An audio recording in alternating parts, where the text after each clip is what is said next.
Directly give up कर दिया means कहीं ना कहीं उसको कुछ समझ ही नहीं आया, पल्ले ही नहीं पड़ा। एक तो सिर्फ आईक्यू फैक्टर में बात किया, लेकिन डू यू रियली थिंक कि सिर्फ आईक्यू फैक्टर ही आपको डिसाइड करेगा कि कौन जल्दी कैलकुलेशन कर पाएगा या नहीं? होने के तो यह भी हो सकता है कोई स्टूडेंट गिव अप कर दे कि सर ना हो पाएगा हमसे, नहीं हो पाएगा सर, ये कुछ भी समझ नहीं आ रहा है सर, क्या क्वेश्चन है। तो पॉसिबिलिटीज क्या है? डिफरेंट डिफरेंट पॉसिबिलिटीज है।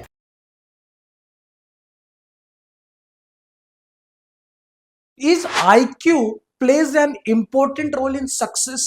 Hello everyone, this is Vikas. Welcome to SMBD Marine Academy. तो आज की इस वीडियो में मैं बात करूंगा जो काफी सारे जीपी रेटिंग एस्पायरेंट्स के बच्चे पूछते हैं, जीएमई के बच्चे पूछते हैं कि सर मेरी फंडामेंटल बेसिक्स वीक है, सर मेरी आईक्यू वीक है। तो मैं आज वीडियो बना रहा हूं और इस वीडियो की टॉपिक ही यही है, is IQ plays an important role in success.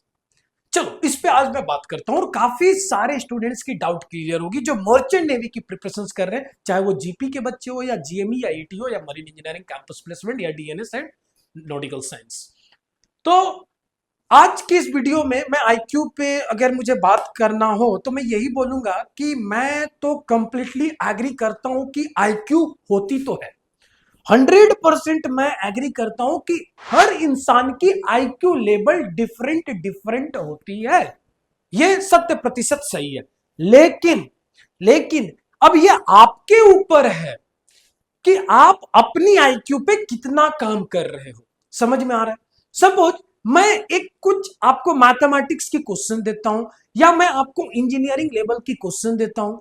अब उस इंजीनियरिंग लेवल की क्वेश्चन को अगर मैं ईच स्टूडेंट्स को प्रोवाइड करूं या एक मैथ की इक्वेशन हर बच्चे को देता हूं, ठीक है, अब हर बच्चे की अप्रोच अलग होगी, हो सकता है हर बच्चों की अप्रोच अलग हो सकती है, मतलब आपको फाइनल आंसर ऑब्टेन करना है, हो सकता है कोई बच्चा उसको 8 स्टेप में करे, कितनी स्टेप? 8 स्टेप।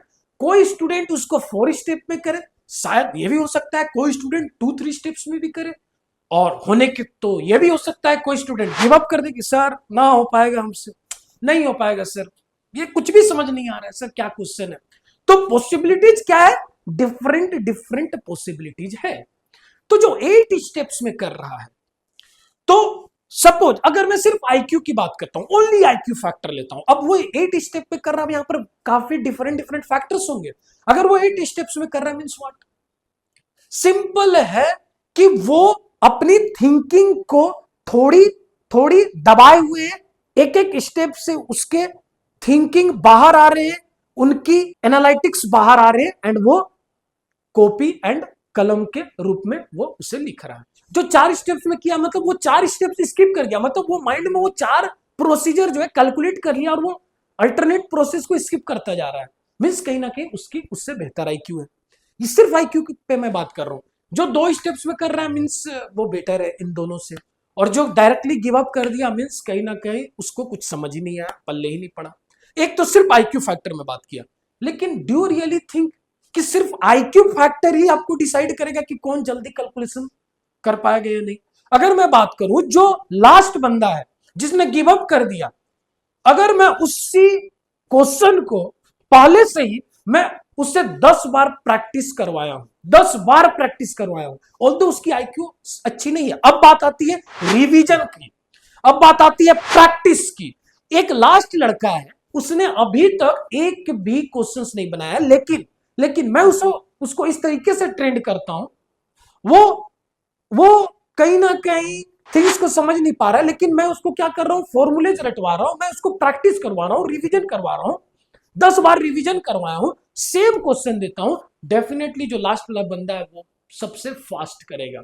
तो कहीं ना कहीं आईक्यू फैक्टर तो होती है, डेफिनेटली होती है, लेकिन आईक्यू फैक्टर के अलावा आप कितना रिवीजन कर रहे हो, आप कितनी प्रैक्टिस कर रहे हो, उस पर डिपेंड करेगा कि आप सक्सेस होगे या नहीं होगे। समझ में आ रही है बात? तो ऐसे काफी सारे स्टूडेंट्स हैं, मैं लास्ट 4-5 इयर्स में देख रहा हूं, किसी की आईक्यू अच्छी होने के बावजूद भी अगर वो हार्ड वर्क नहीं कर रहा है, स्मार्ट वर्क नहीं कर रहा है, तो वो रह जाते हैं पीछे। और किसी की आईक्यू कम होने पर भी अगर वो स्मार्ट वर्क कर रहा है, हार्ड वर्क कर रहा है, तो वो जल्दी सक्सेस होते हैं।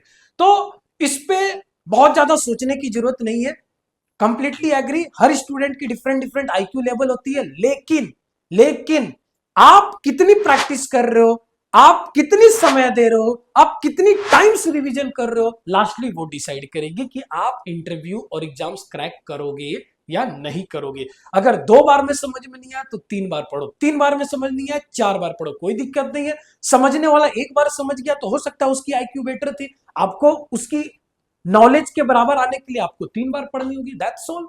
पढ़ो, कोई दिक्कत नहीं है। क्या पढ़ाई से पीछे भागोगे? नो, सिंपल है, clear.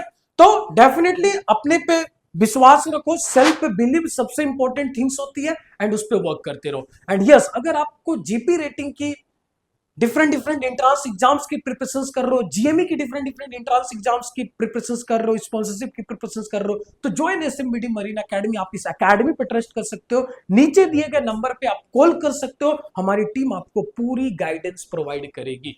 Wish you all the best, thank you.